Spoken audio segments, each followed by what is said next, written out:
Hello universe, and welcome back to another video here on my YouTube channel.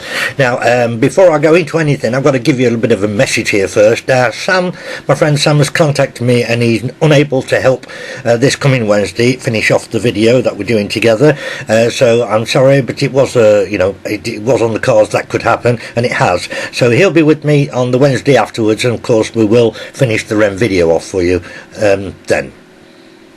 What I've done then is to take this opportunity of being on my own for this week to do another video, and this time it's another how-to video. And I must admit, I have been asked to do this video more times than I can possibly even remember, and I'm sorry it's been so long in the making, but it's just one of those things, it's just getting around to do it. Now as it happens, I'm going to show you this first here now. This is an old early 1960s Triang cattle wagon, and I've already done a wheel conversion on this, and so this is obviously a good one to start with and show you what the outcome is like. Now first of all, I'd like to just point out to you that you can probably see this blue area in the centre of the axle box there, and what you're looking at there is actually blue tack which has been hardened with super glue. I'll explain that a little later as it all goes along. And the reason I've left this is because, quite simply, when I finish the job I would normally just get a black pen and just literally do that when the pen decides to work.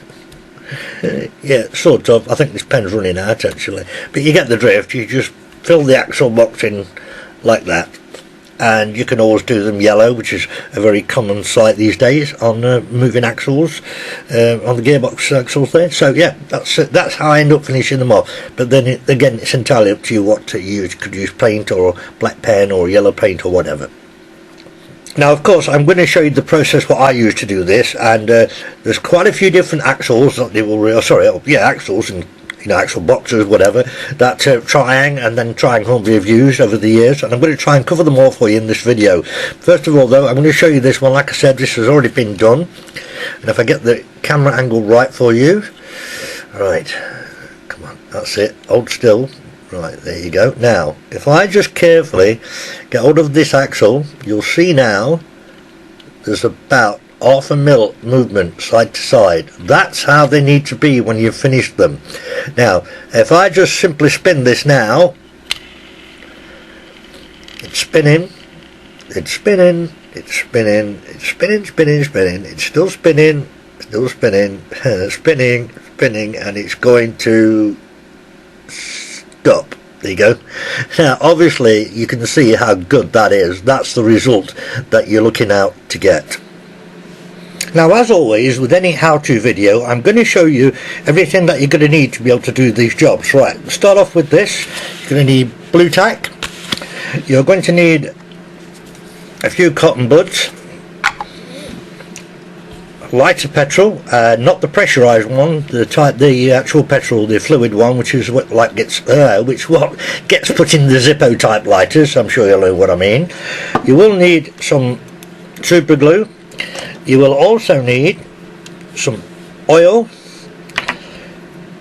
tweezers, a small flat blade screwdriver.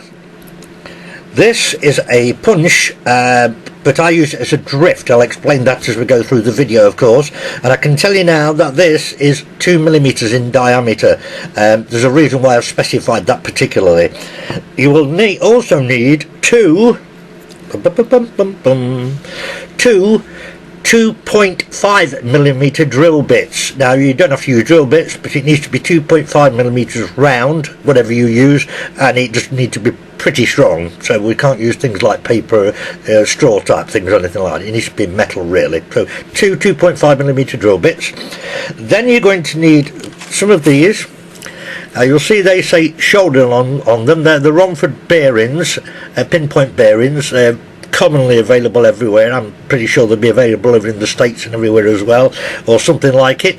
And we will also be using the other type, which are again pinpoint bearings, but these are the plain ones without the shoulder, and I'll explain why we need to use both of those as we go through the video. Then you'll need, like in this case, a couple of these are the Hornby wheels.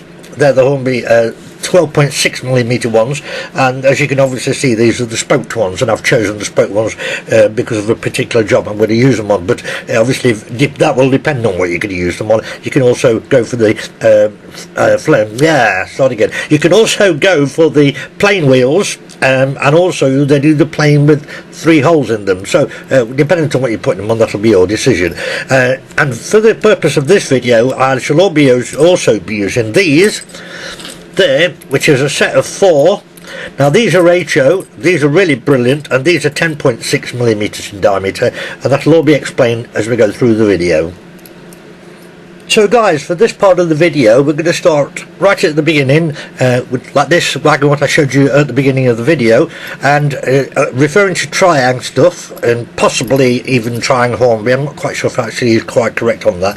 The open axle boxes, which this was originally, and this is a cast chassis, metal chassis, and the reason that I've shown you that is because we've also got this type, which is a plastic chassis, but as you can see, it's still got the open axle boxes.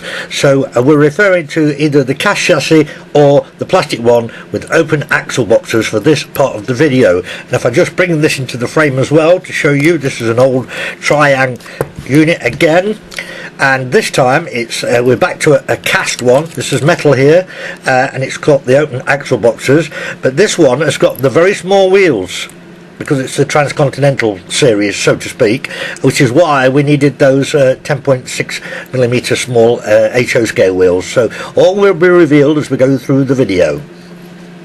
Let me then now show you how these old Triang axles are fitted to the actual frame, whether it be plastic or cast, as we've just discussed. The way this works, I'll try my best to explain it to you. As you can possibly see, if I just pull those apart, you might just be able to see, get it in the camera for you, right, there we go. There you've got a gap between the wheels, look there, and that means the wheels slide like that, look. They can slide on that axle shaft. But the thing is, one of the wheels is actually fixed to the shaft. So what happens is, you can hold one and turn the other, like so, and what you need to do is look very carefully at the end of the axle here, and by holding one wheel, like I said, and turning the other one, now hopefully you're going to see this, right, you can see how the axle is moving. Well, that tells me that the axle is fixed to this back wheel. If I turn the other wheel, it's not happening, look. So that's the one that's freewheeling on the axle, but this is the one that's fixed to it. So I'm now going to show you how to take these out. Now, as I've just explained, we know that in this particular case, the back wheel here is the one that's fixed to the axle. So what we have to do, we have to push from the end that's not fixed to the axle. So I'm going to try and do this on the camera for you. So I know that that end there is not on the fixed to the axle, and this is why you need this 2mm plunger rod, or whatever you want to call it, and anything you can find that will do this job. You've got to get it really firm, and you need to go up against the axle and then push. You can see how it's coming out the other end now. That's how it comes out. So with a pair of pliers, I'm just going to pull that out, drop that, tip the wheels out, and there you have it. Now if I carefully pick this up, hopefully you're going to see. Right, there you are. Can you see those 2 little flats sticking out there, look? That's what grips the other wheel. That's the one that, like I say, it would have been fixed to the axle itself. So that's the way to get these out. Now I've also taken the other axle out, as you can obviously see here, and I will point something out to you. They don't always come out as easy as that. If you are struggling getting them out, what you need to do is the side that you are pushing against, in other words, we'll say this is the side where it's got to come out. What I tend to do is put that on my bench flat down at an angle like that, so that it's actually on the axle box, but you must do it over a hole.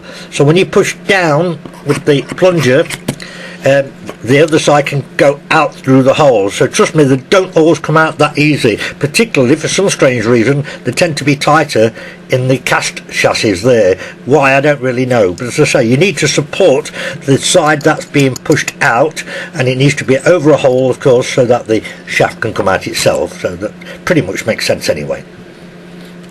Now, as you can see here, I've already moved the axles on this low loader wagon here, and they've actually come out again without me having to support the axle box on anything, but as I say, it doesn't always work that way. Also, just as a little mention here, most of the time, although you do need to check, but most of the time, if two axles come out that way, being those two wheels the ones that they're fixed to, then usually the other end is the opposite way, like that. So that must be just something to do with the way the girls were putting them together, but generally you do find that. But you know, you need to be sure, otherwise what you're going to try and do, if you get it the wrong way round, you're going to be trying to push those two little flats which are holding it to this wheel, you're going to be trying to push them right through and right out the other wheel.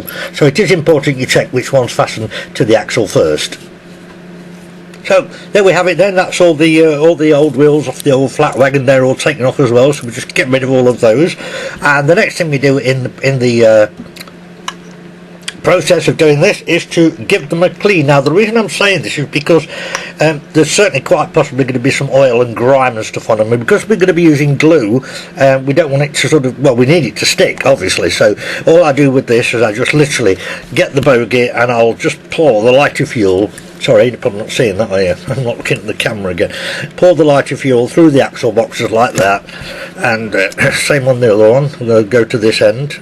Right, like that. I mean, it's not going to hurt anything, so don't worry about it going on anything. And then, obviously, you can't really get the cotton bud inside, but you can just give them a clean like that, and you'll see, look, it's, yeah, there's some grime and gunge in there. So just clean those all up, like so.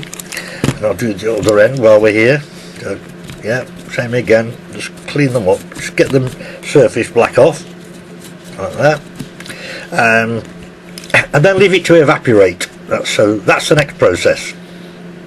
Here I've already cleaned off the petrol tanker with the degreasant, and talking about a degreasant, by all means use the lighter petrol, but don't use nail varnish remover or anything like that, because that will damage plastic if it goes on it. So the lighter fuel is the best thing to use. It doesn't harm anything. Now, a quick apology to make to you here. Having now stripped this and cleaned it all up, ready to start the process of putting the new wheels and bearings in, I realised that this one is actually a cast one as well. I thought it was plastic, but it doesn't matter, because there are plastic ones with open axle boxes, and the procedure is exactly the same. So either way, you're still going to do it the same way. Before then we move into the next section of the video of this project in question, there's something very important I need to say to you all. First of all, it's a how-to video, you know that, and I've done quite a few how-to videos, but I've always said on them that it's just my way. It doesn't mean it's the correct way, if there is a correct way, that is. It also doesn't mean that there aren't other ways, but it's just a way that seemed to work well for me. You can also put your own little input into this as well. Now, the reason I've said that as well is because when I first got back into the model railway about 6 years ago now, and I first wanted to start changing some of the old Triang wheels for the bearings and the modern axles, I started making inquiries at the model shop, and basically that was about it really. And they said, oh yeah, everybody does it with Araldite. Now Araldite, I don't know if it's worldwide, but Araldite is a glue where you mix two together. So you've got the actual hardener and the actual paste, whatever, and you mix them together, and then you've got about 24 hours before it goes off completely. But the thing is with Araldite, once it's gone off, that's it. You cannot move it, and it's pretty impossible to get it back out. And I came up with doing it my way, a different way, because if ever you really did want to remove the wheels for whatever reason, or adjust them for whatever reason, you still can with my way. Here then, you can see perfectly well where the axle box is, where the axle was in previously. Right, we're now going to get one of these, which is a shouldered one, as you can see there. Turn it for you to have a look. Yep, there's got the flange around the top, and then we're going to hopefully drop it in this hole. There you go. She's in the hole.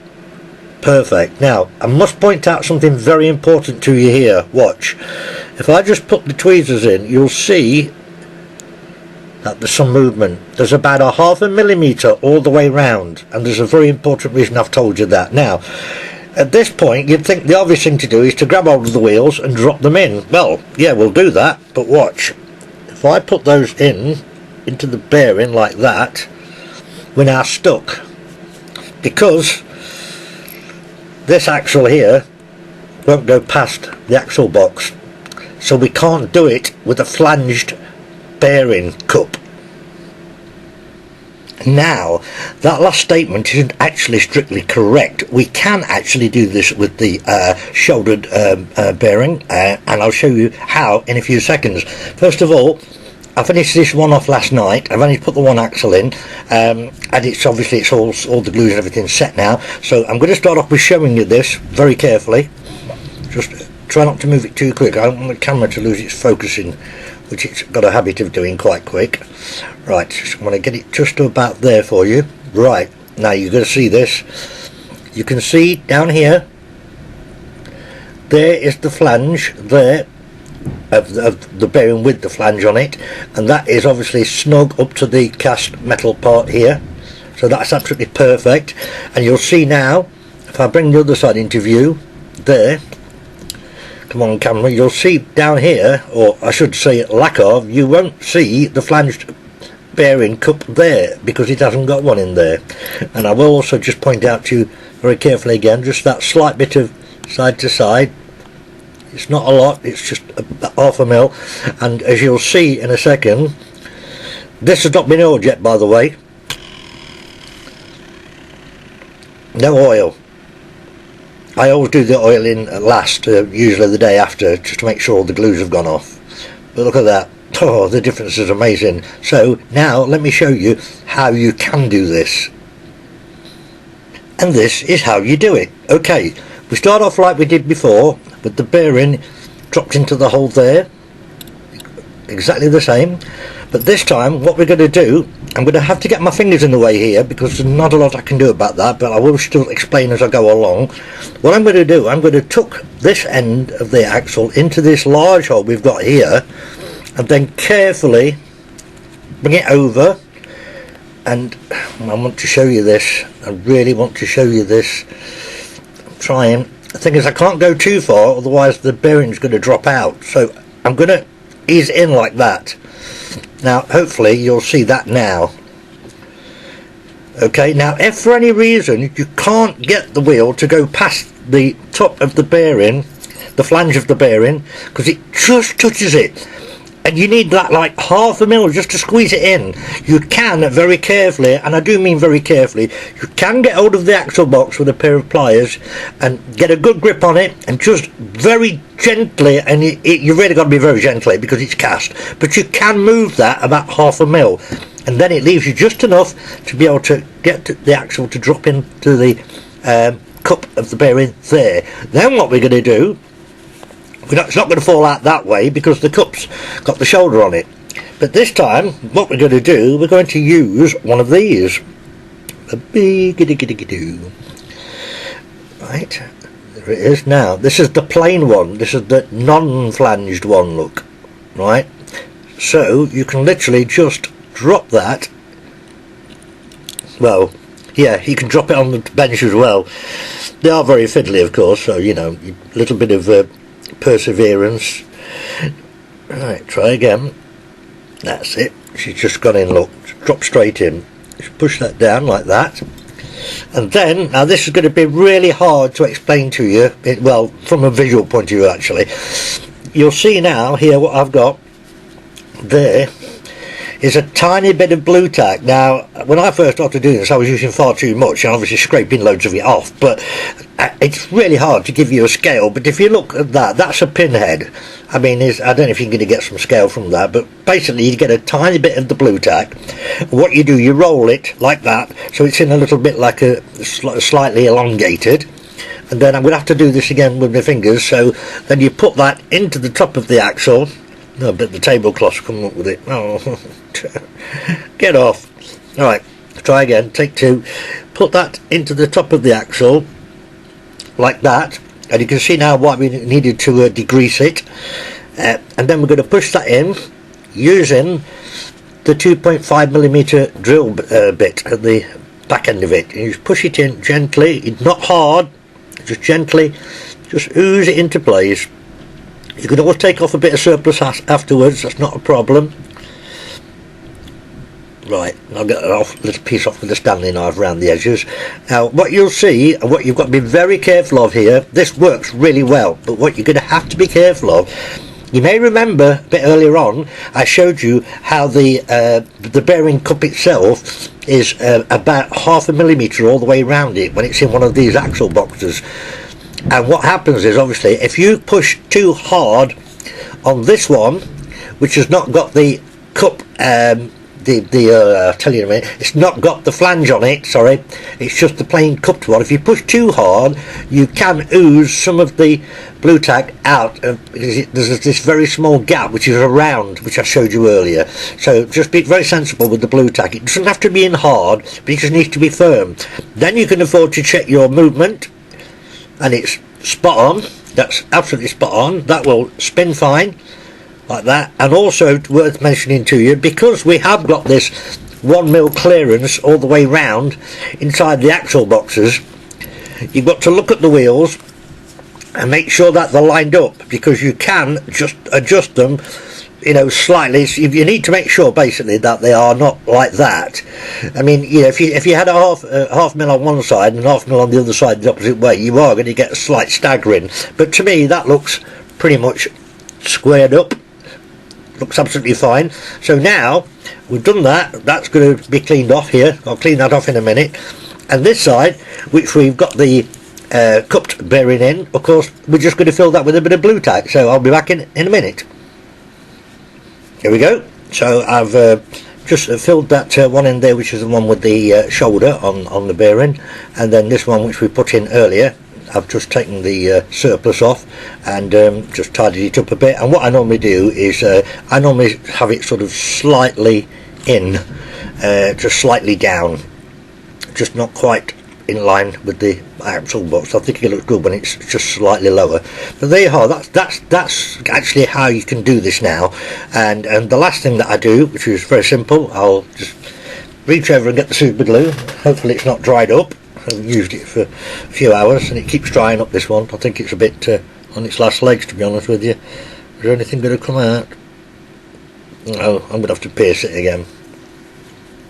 Right, and so then with the super glue, what I normally do is very carefully just put a blob on that axle, and without putting it down on the bench obviously, put another blob on that axle box there, like so.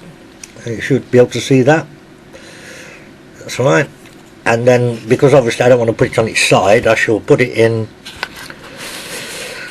one of those things. Back the camera off a bit. Right, there you go, you can see now. So yeah, put it in one of these. By the way, if you want to know what this is, this foam piece, it's this strips what the double glazing companies use on the windowsills so they don't get damaged. So if you stop a double glazeman or you see them parked up, just pop across and it'll give you a piece of this. It's really good, very handy stuff for doing this kind of thing with. So there you have, that's that one done. Now one important thing here, don't start using it right away. You must leave the glue 24 hours to go off. Now listen, I know super glue doesn't normally take 24 hours to go off, but if like myself, you guys have probably had good and bad results with super glue. Sometimes it's great and sometimes it just doesn't do what you want it to do. Super glue always works best, as you probably already know, with the tiniest amount and then a lot of pressure on the two items, and when that actually pushes the air out, and the super glue relies on that to have that quick bonding strength. But now when you use it in free air like this, like I've just done on this, and you've got quite a large piece on it of glue, it normally takes a few hours to go off, and then of course it hardens the blue tack on the outside, and then you can use your black or yellow paint or whatever on it. So there we go, then that's one, that's that type of bogey done. We'll now move on to something different. Moving on then, we're now down to the bogey bolster wagon here, which you saw a little bit earlier, and this is a cast here. again, as I mentioned earlier, and this is almost certainly well, it's definitely a Triang, and it's almost certainly one that you would possibly want to put some better wheels into. I mean, I've done all of my Triang Transcontinental stock, and I've got loads and loads of it. I've definitely done over 100 items, and I've done them with the wheels that I'm going to be showing you in a minute. Now we have to approach this one in a different fashion, and I'll just kind of slowly move that out of the way and bring something else into the frame for you to have a look at. Right, those are the wheels that we've just used on the show wagon, and they, of course, these are the Hornby ones, replacement ones.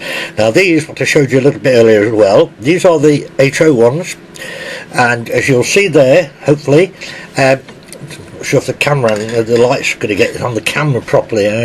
Can you see that? Maybe you can see it, possibly. Now these will obviously run perfectly alright on the same track, but they're HO, so they are slightly smaller in length as well. There's the 10.6 diameter is perfect for all the Triang Transcon stuff. It's absolutely perfect, but it's the actual length of the actual axle itself is slightly different. It's slightly shorter, but we can still do this, and we can afford to lose a little bit on the axle boxes to be able to do this, and I'll explain and show you how. So on this bogie then, we have to approach it from a different angle, a different point of view.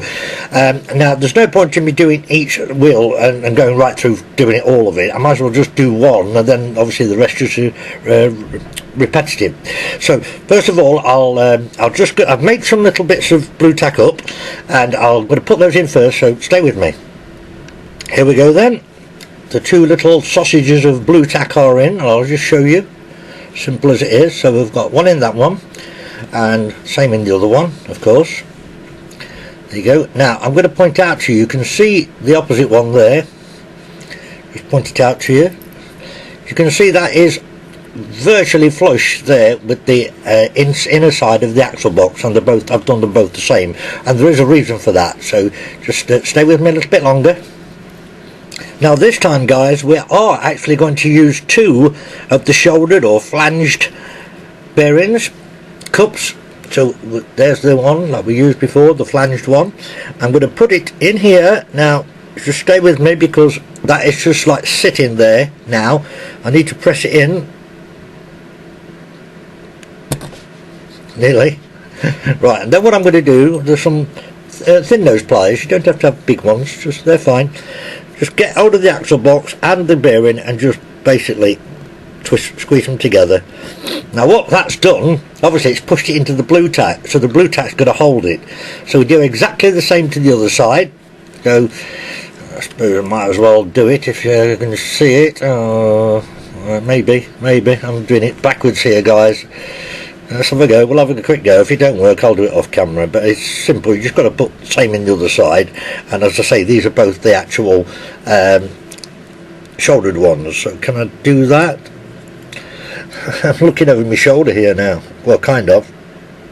Oh no, it's going to slip out. Slipped out. Right, let me do this one off camera because it's backwards for me. Yeah, that's done now. There you have it then. So we've got both shouldered bearings in place. There, look. So now, because this axle from Liliput is shorter, and I will put the descriptions, the number of these in the descriptions box. I normally buy a bag of 50 because I've done so much of my Triang Transcontinental stuff, and these are beautiful and they're perfect for the job. But watch, we've got two shouldered bearing cups in, but if I just took that one into that one, you'll see that this one, it's actually going to drop past it if I let go. It will actually happen. So what I'm going to do now, this is the interesting bit, this is what you're going to like. I'm going to get my 2.5mm drill, and I'm just going to carefully push that out a little bit, and then with the 2.5mm drill on the other side, I'm going to do the same. Push that one as well. Now we can centralise it, look. Now a little bit of the blue tack has oozed through here, but that's easy to pull off. It's not come over the shoulder. So now we've taken up the fact that this axle is a bit shorter. We've now taken it up by pushing from both sides with the 2.5mm drill shafts. And again, I think you'll find there's no play there, and if I just spin it, it's absolutely perfect. Again, it's not been oiled yet, but you can see now that's why you need two of these to be able to do this, and you can just literally just centralize it with this. Dead easy. You can move across so that it's nice in the middle, and then we're going to seal them all up in a bit, so stay with me. You'll see here now that I've actually removed that bit of surplus blue tack that oozed out. As I say, it doesn't really matter because it's not come over the flange, so it's not going to affect the running of the wheel in the bearing. But just for the sake of sort of doing things right, I'm a bit fussy myself, you just use a pair of tweezers and slowly just pull off the bit that's oozed out, and it's not a big deal to do that. A couple of minutes and you've got it done. So now it's a case of gluing it all into place. This is where you need a real steady hand. Now what I do, I put some super glue on an old tin. I'm going to do this looking at the camera lens because you can't afford to let this go onto the wheel itself.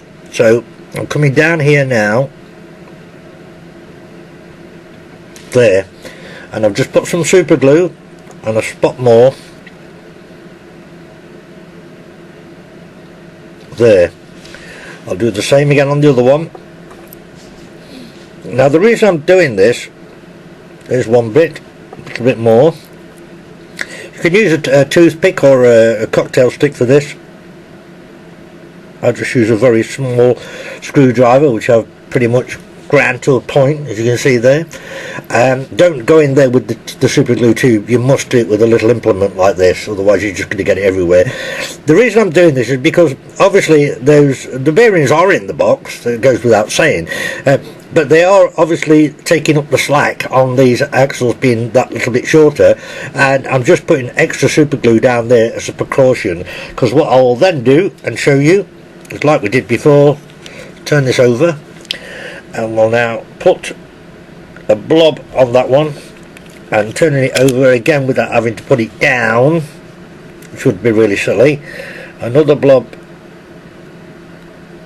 on that one, and there we go, and then we'll just leave that now overnight to go off. So there you have it. That's the different type of bogie. That's the way I do those. Those are the two main common bogies you'll find from Triang. That's the petrol tanker with the just simple four wheels, a twin axle, solid axle one, or these articulated bogies which you've got four on. And as it happens, not that it's much different, but I did that one last night, so that one's all done and it's all dried now. The glue's all dried off, so I can blacken or yellow or whatever the boxes, and again you can see the perfect look. Absolutely perfect. So they're not been oiled, but that's your last thing. Tomorrow we'll do that. So all you got to do is repeat the process for every axle. On these, of course, you've got four of them, and I mean, obviously, I do it in like a, and it was like a conveyor belt type way. I normally sort of like put the stuff in for all four, and then move on and put the cups in, and blah blah blah, and do it all in one go, and then obviously do all the gluing last. So there you go. That's how you convert those, and I cannot begin for the life of me to express to you how successful it becomes. It really is amazing. They run so nice on the track, they really do. So tomorrow's oiling them, and yeah, and then I'll move on to another bogie that you're going to find from the Triang and early Hornby era. A couple of little snippets for you here, guys, before we move on to a different Triang bogie. After putting the last 2 or 3 segments onto the computer and editing them and tidying them up, blah blah blah, checking if they're alright, I did notice a couple of things that I wasn't really happy with. Right, I'll explain. When I was showing you how you can use the two 2.5mm drill bits like that to centralise them, I noticed that the one in my right hand here, I didn't have in the hole correctly. I was kind of off the hole, and when it did eventually slip into the hole, I was actually pushing quite hard, which was a bit of an overkill. And the reason that this is happening is because I'm looking at a 2 by 1.5 inch screen on the camera. It's backwards as well. It's upside down for me, so I hadn't quite lined that up. Normally you would line it up perfectly and then, you know, gently squeeze to do the centralising. So I'm sorry if that looked a little bit hand-fisted, but it's just the way that I'm going to try and do things here. The other thing that I noticed was that when I spun the wheels right on the end of the last bit you've just seen, they didn't look that free, but it's quite simply they hadn't been oiled. Now this has been obviously gone off overnight, because we're now into day 3 of this video, and it has been oiled, and you'll see. Speaks for itself. Look, it's absolutely fine. It's just a case of oiling them the next day, that's it. And there's one thing I did forget to tell you and explain to you, and I'll just move that up a little bit. I want to use this part here where the axle is not fitted yet. Now, you remember we spoke about this, the drift plunger, pressure outerer, whatever you want to call it. I said to you early at the beginning of the video, this needs to be 2mm there, and it does. And the reason is because when you are going to push these wheels out, as explained earlier in the video, this plunger drift needs to go through like that, because you're obviously going to push the shaft straight out.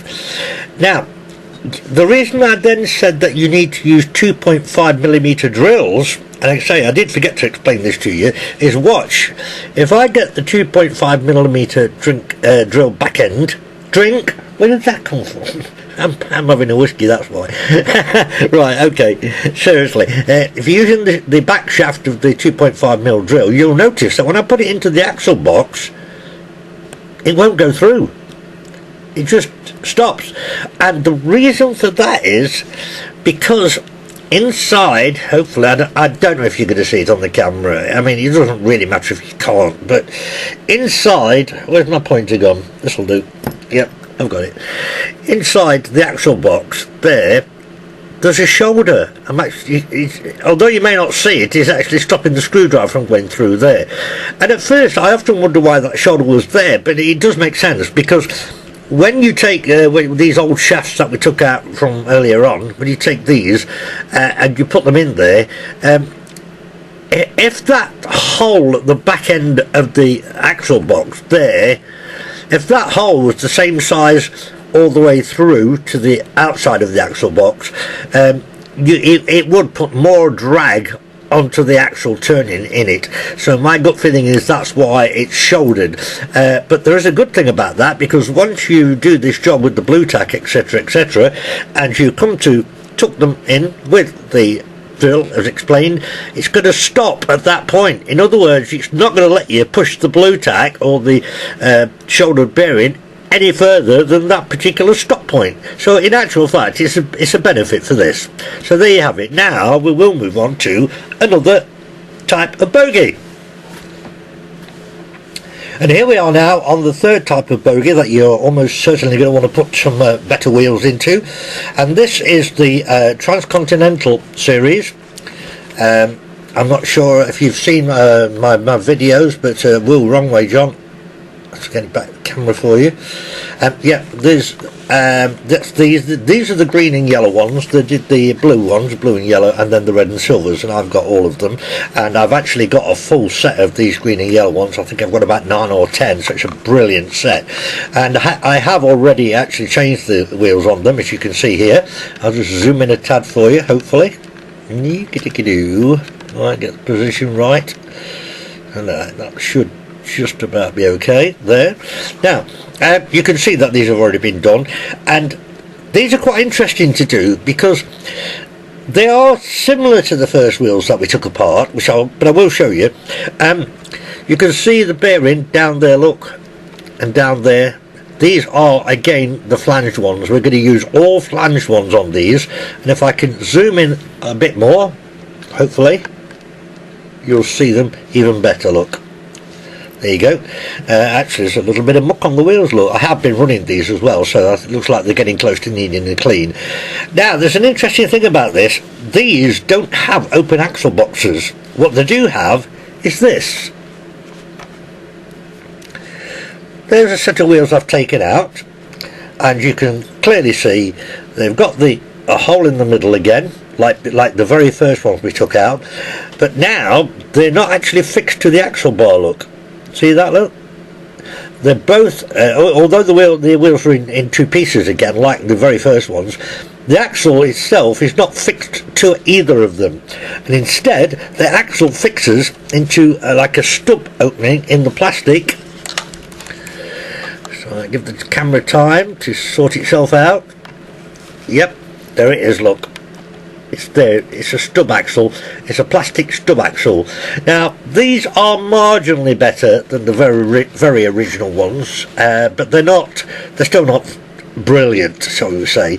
So with that, I'm going to sort of get ready and I'm going to show you how to change those for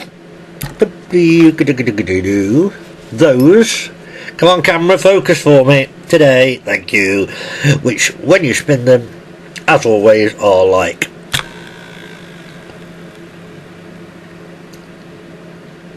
super bloody duper brilliant. Stay with me, guys. Yeah, something else I just spotted here, guys, when I was showing you this green coach, which I've already done about a year ago. I did all my the green set, the full consist of them, and I'll just point out, I did notice that if you look at that bearing there, the cup there, it's a slight angle, and this axle is not actually that well, it's not centered spot on. This one's definitely in a little bit more that end than that one. I must admit, I never saw that. My quality control must have failed that one. But I've had a look through the rest of the rake, and there's only two which are like that, slightly off centre. And yeah, I put them on the track and ran them and had a look, and you can't even tell looking from above. So, although that's a little bit below my expectations, and I'm normally a bit of a perfectionist, that one's good. Look, the back one's fine there. So, just thought I'd mention that. Didn't quite get two of them right, but you know, we're all human. Well, the first thing I need to do is to actually show you how to get these wheels out. At this point in time, Triang, we're now using what I call the sort of more pliable plastic. It's not so brittle as what it was in the early days, and that is quite simply the fact that you can move it a little bit, which you do have to do to get these wheels out. I tend to use my thumbnail and just get it on with a pair of pliers. Pull that like that, and they're out. So there is some movement available on these now more pliable axle boxes. Well, moving on again and carrying on with the job at hand, as you can see on the screen now, I put the pin back to give you a little bit of scale again, as best as one can, because this is really going to be difficult to do on camera, but it's not going to be difficult to explain. So you should just see here, I've done a little tiny ball of blue tack, and that again with the pin, that's as best as I can explain. You know, that's a rough guide on how much you're going to need. Now let's just get rid of those out of the way for a minute and bring this coach into view. Now I've already done this ready, but I'll explain it to you again as best as I possibly can. Right, you can see I put some blue tack in the axle box there. Now the only way I can explain this, obviously these aren't open axle boxes now, and if you know, if it was the real world, the ideal thing would be to drop the bearing into the hole, which it does fit and it goes in all the way, and glue it in place and then put the wheels in. But unfortunately it doesn't work, because the when they sit in the axle box, they're actually too far apart, and so we struggle to put the wheels in. They just fall out again, so no good. So we've got to do it a little bit of a different way. Basically what you do is you need to pack about half the thickness of the axle box. It's going to be difficult to establish that, but it's a little bit of trial and error. So obviously that bit there and the square part here is going to be what, about 3.5–4 mil across, something like that, and you need to just fill about half of it. And what I've done, what I do, because you can't put the straight axle wherever it's gone, you can't put the straight axle in to pack it because it won't go square. But what I've done, I've got one of the axles we took out, and I don't mean one of the ones from the beginning of the video with the slots.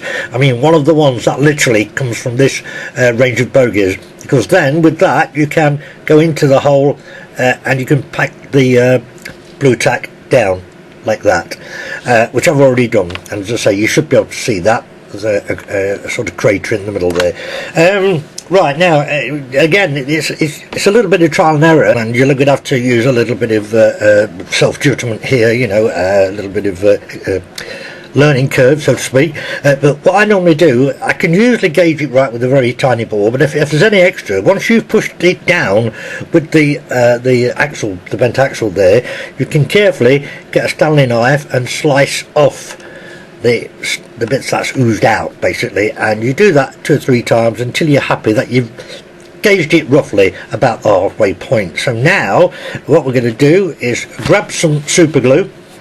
Let's do that now, and hopefully I'm going to be able to see this, because again I'm looking at this small monitor on the camera, but I really need to be, well, close up. I'll do what I can anyway.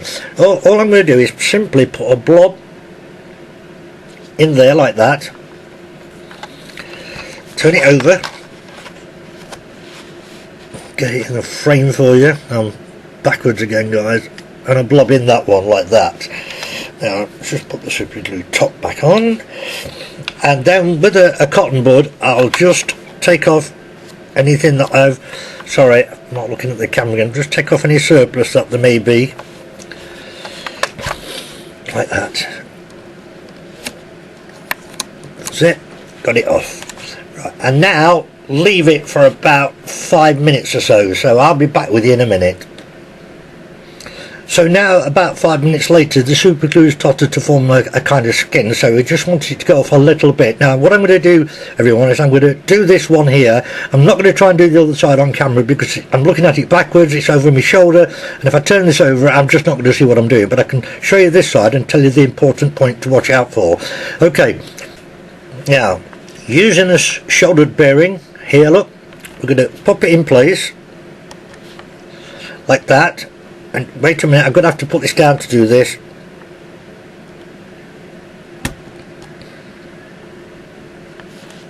Right, I pushed it in. Now I'm going to get the long nose pliers and I'm going to literally push the bearing in about that much. Now I'm going to do the same for the other side, like I say, off camera, so stay there with me. There they are then, everyone, both in place. Now you'll see, obviously, because I've squeezed them with the pointed nose pliers like so, I've pushed a little bit of the blue tack out, but that's to be expected, and again it's usually a sign that I may have put a tad too much in, but it's not, no worries, you can get that off dead easy afterwards. So I'm now going to attempt to put the wheels in. Stay with me. Yeah guys, I honestly could not do that on other camera. It's really difficult to do. So, but there you can see the wheels are in now. Let's just zoom them in a bit for you. But at this moment in time they're not spinning, look. They're loose, but they're not loose enough. So what you have to do is squeeze the axle boxes together like so until, no, not yet. Now if you're struggling with this, you can use one of these. It's a clamp. And I just carefully close up on the axle boxes and just give it a nip, take it off. Still not quite there, just keep doing it until you get it right. It's not hard to do. Come on, today, let's do it. Alright, let's try that. Now it wants some oil in, so hang on. Right, duly oiled, there we go. Perfect. Look at that, knob on. Now the thing is, I've also removed some of the blue tack that's oozed out. Could do it, just get a bit more out, but it's dead easy. You just use your tweezers or a small screwdriver and you can pull it out. It's dead easy to do, and of course it's now set. And I actually did do the other end last night, and that's also done and finished, ready. So that's lovely, look. So I've just got 2 more to do in this one. I've got about 10 of these and then about 10 of the blue ones as well, which I haven't done yet. Oh dear, it's a long tedious job. It can be a little time consuming and a little aggravating and a little fiddly, but perseverance, and once you've done a couple of the axles you get into like a swing, you know, like I said before, like a conveyor belt, and you just, you know, fly your way through them with your own little plan of attack. But that's how you do them, or that's how I do them. And as I say, the 10 green ones that I've got, I've already run around on the layout a few times on videos, and they all run absolutely fantastic. Now before, it used to take nearly 3 diesels to pull the 10 of them with the old wheels on, with these on. Now I can pull the whole lot with just one, and that's the kind of difference you're going to get. So there it is. Well, I hope it's been a help to you. But before I go, there's just one more thing I want to show you. Yeah, and before I get on to the last thing I want to show you, I just sort of mentioned this, by the way. If you've been looking at this video and you've been looking at these bogies, which I've just been working on, the Transcontinental ones, and wondering what that is and what that is, well, I can tell you what it is. Somebody has fitted onto these the Hook and Horn American couplings, and they made a very good job of it actually, and I don't have a problem with that because I've got converters anyway. And you can see here just the Triang coupling holes are still there, so I can still put a Triang decoupling on there if I wanted to anyway, but there's no reason why not. Now what they've done, the only thing what they didn't do very well is they'd obviously had to drill the rivet out there in order to fit this, because you can't get under it otherwise, and what they've done, they put like a split pin through with a bent circlip. I mean, it was ridiculous, and the play on them was like ridiculous bad. So I've done these my own way, which if you've seen my video called the longest transport car train ever plus stop your Triang wobble, this is what I've done with them, using a 5mm M5 nut and bolt with a locking flange washer on the inside, and it gives you perfect, it just brings them perfect look, and that's why these look different to what they normally look like. But these all, I think I bought 8. The set is absolutely mint, and I got the whole lot for 30 quid, and that's because obviously people weren't bidding on them because there were Continental couplings. As I say, I don't have a problem with that, so that's just a little something extra there. Right, last thing to show you. Right, here we go then. Yeah, the super duper green and yellow double-ended electric. Brilliant, she is lovely.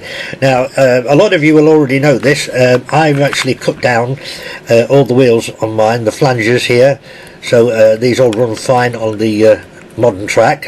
Oh, and talking about that, I know a few of you out there have been asking me again if I'm going to put any more up for sale. Well, I am, but it won't be until the new year. I'm having a batch done at the moment, so if I haven't replied to your emails, just get back to me, you know, around about end of January, and I should have some more in stock. But what I wanted to show you is this. Look, obviously I've done all the wheels, as you know, on the green coaches to the new ones, which we've just been discussing, but I've never done these, and these have, of course, still got the big flange on. These are the free bogie, obviously. Now, as it happens, I mean, they are actually just under 15mm in diameter, but Hornby do actually do some 14.1mm ones, like that, look, with 4 holes in. Now, it's about a mil difference, which is half a mil in circumference. You're never going to see that in a million years. So what I'm going to do, I'm going to change them on this, on my green one, and I'll come back and show you what it looks like with them done. Before I do it, I will just point out that this is exactly the same as the very beginning of the video, where you've got the open axle boxes, where you have to push the shaft out with the plunger, and you've got one wheel is on fixed to the axle and the other one is free spinning, like we showed you at the beginning. So I don't need to show you that again. I'll just do it and I'll show you the result. And there you have it, guys. First time I've ever done one, and it looks really, really good. Yep, just got to fill those axle boxes up that side. There we've got the shouldered one on, but these have got the plain ones dropped inside, like exactly like we did at the beginning of the video. And I've put the bit of super glue on them. It's shining at the moment, so no more till that's gone off, but just, you know, just to show them to you. And I mean, I'm not going to pull them hard because, as I say, the glue's not gone off yet, but yep, that's going to make them even nicer to run. And I haven't oiled those yet, so wicked. Well, I think that's it, guys.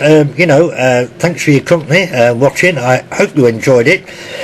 Like I say, it's been a while in the making, this one. I've been planning on doing it for about the last couple of years, but hopefully you've now found it informative and helpful. As I say, it can be fiddly. You know, it can draw your patience a little bit, and it does take up a lot of time to do them, but I can only say to you again that the end result is absolutely outstanding. Right now, again, at the beginning of the video, I did sort of kind of mention that this, what you've been seeing, is my way of what works well for me, and of course there may be other ways of doing things that suit other people. Now, I'm always sort of open to suggestions.